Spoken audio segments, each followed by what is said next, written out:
Welcome back, everybody. Today is Monday of the third week of Lent, and we just wanted to say thank you for watching. Because you don't have to watch, but you do, and we really do appreciate it. It gives Janelle and I a lot of joy to be able to serve you this way.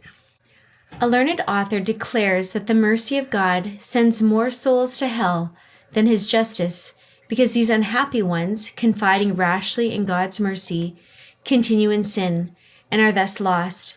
God is merciful. Who denies it? Nevertheless, how many does he daily send to hell? He is merciful, but he is also just, and he is therefore obliged to punish those who offend him. So there's no question in St Alphonsus' mind that people do go to hell. And there's that one line, nevertheless, how many does he daily send to hell? It's not a question. It's an exclamation mark at the end. So he's of the mind that it's difficult to work out our salvation. Now, within the church, we have varying degrees of opinions on this. How difficult is it? How many people are in heaven? How probable it is? And these are difficult things to navigate. Okay, so let's look at what the Second Vatican Council said. Those who through no fault of their own do not know the gospel of Christ or his church, but who nevertheless seek God with a sincere heart and moved by grace, try in their actions to do his will as they know it through the dictates of their conscience, those too may achieve eternal salvation. So when reading this, sometimes people are given the impression that it's very likely or probable that most people are going to heaven. Now, again, these are difficult things to know. Only God knows in the end. But Dr. Ralph Martin has an interesting insight, and he says, we often focus on this paragraph of Lumen Gentium 16, but we forget the next paragraph that follows, which goes like this. But very often men, deceived by the evil one, have become vain in their reasonings, have exchanged the truth of God for a lie, and serve the world rather than the Creator. Or else, living and dying in this world without God, they are exposed to ultimate despair. So when I was listening to Dr. Ralph Martin, his point was that we've had this move in the church where we've talked about the possibility of salvation for people to it's probable that they're saved to now we are certain that everyone is saved. So we've moved from possibility to probability to certainty. And his opinion is that that is an error, and I would agree with that. If you look at what the Second Vatican Council document said there, it says, but very often deceived by the evil one. It's not sometimes or once in a while we are deceived by the evil one, but very often this can happen, that we can be deceived, and this deception can lead to the ultimate despair. So why do I think this is a healthier look at salvation? Because if we have the attitude that everyone's going to heaven, or probably everyone's going to heaven, or it's likely that hell is more empty than full, then it leads to a real lukewarmness in the spiritual life. Not that we should seek God out of fear. I mean, he would rather us come to him out of love than fear. But fear is a starting point, and there is consequences to actions. Even parents know this. We love our children. We want the best for them, but they mess up. There's a consequence. And there is consequences for our actions. Mortal sin leads to eternal damnation. And so if we have this lackadaisical attitude about our eternal salvation, it can lead to laziness in prayer, to not seek the sacraments on a regular basis. It can lead to a loss of fervor when it comes to evangelization. Because what's the point of evangelizing and sharing the faith? After all, everyone is probably or likely going to go to heaven anyways. And so with that eternal perspective lost, then we as Catholics start focusing on temporal affairs more than the eternal ones, like saving the environment, or the carbon footprint, or the unity of having brotherly love amongst all men. Despite our differences, we will forget about them. That's what happens when we lose an eternal perspective and we assume or edge towards assuming that most, if not all, people are saved. So again, only God knows, but I think just pastorally, I think it's much more of a prudent position to say, at any moment through a bad decision, we can lose our salvation. Yeah, and you don't really want to take a chance with that. That's the thing. You don't want to get this one wrong. If you're going to err on the side of caution. Okay, so I find it interesting that you're talking about evangelization, because at the end of St. Alphonsus's readings today, he talks about St. Basil. And St. Basil had no concern about offending people when it came to evangelization. And he would call people out. If they were an apostate, he would call them out. You apostate. Why would you give up what you know of Christ for, swine? And I just thought, like, are our means of evangelization, our modern means, better? I mean, the church is like decreasing in its membership in the recent years. So I'm kind of thinking that maybe our ways aren't as effective or something. I don't know. There's no question that something's amiss, right? Yes. We've talked about this on, can you nail it down to one single thing? I don't know, but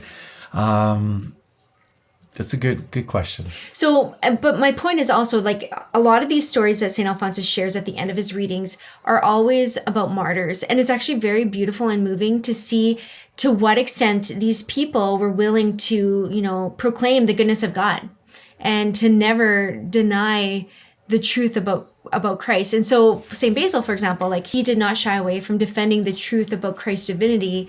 It was during the time of the Arian heresy. Not only did they torture him once, but they tortured him multiple times until eventually he died. And it was just so interesting how, like, they think that maybe once they tortured them, that maybe St. Basil would have changed his mind. But he was like, no, it was almost like it fueled his passion all the more. And I just hope that God gives me that kind of zeal. So I feel like in many ways I'm a bit of a scaredy cat.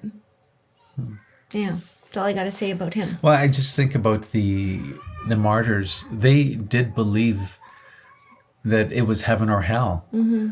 It was more black and white for them. If St. Basil had thought, well, it would not harm his salvation if he would just give a concession to, was it the emperor at the time? Well, then no big deal. I'll give a little concession, and what's the big deal? I'll repent later or something. But they didn't act this way. No. Think about the Canadian martyrs who came to North America. They came to evangelize the people that were here. They really thought that this mattered. And this is the mindset of the martyrs and the saints, that eternal salvation is in balance. It is a serious thing. And it's a serious thing because it was a serious thing for Jesus. Mm-hmm. And it's as though they knew that being a Christian is like martyrdom was just definitely a possibility. And I think for myself, it's like, I fear martyrdom.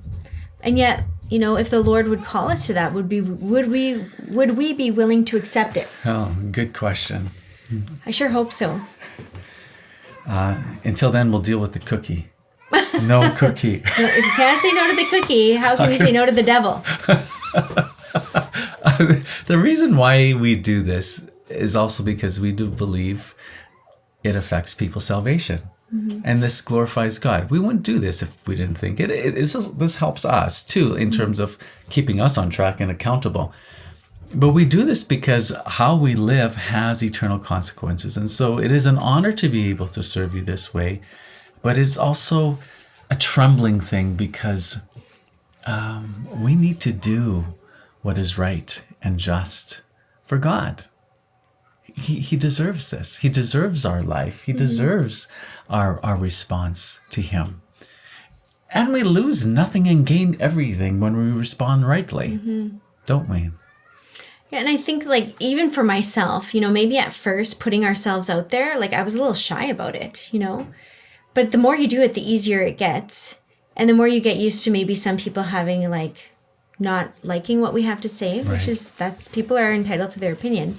So at the end of St. Alphonsus' reflections, not only does he like to talk about, some of the martyrs, but he also talks about the Passion of Christ. And I noticed, like, as we approach closer and closer to, Holy Week, he does go into detail about Jesus's crucifixion. And today he was talking about the crown of thorns. And I thought it was interesting because at one point he mentioned that the suffering that came from the crown of thorns was the most long-standing suffering, because the crown of thorns was placed on earlier on during the Passion. And it was every time that anything touched that crown, it would then again penetrate his head. And even some saints say that the thorns were so long that they penetrated his brain. And I just, even just to picture the amount of blood that was lost because of the wounds that the crown of thorns caused. And I think of a situation, I remember my nephew, he was very young at the time, went out for lunch with my sister and my parents, and he was playing with that vinegar bottle. You know how there's those vinegar bottles sometimes on the tables at restaurants?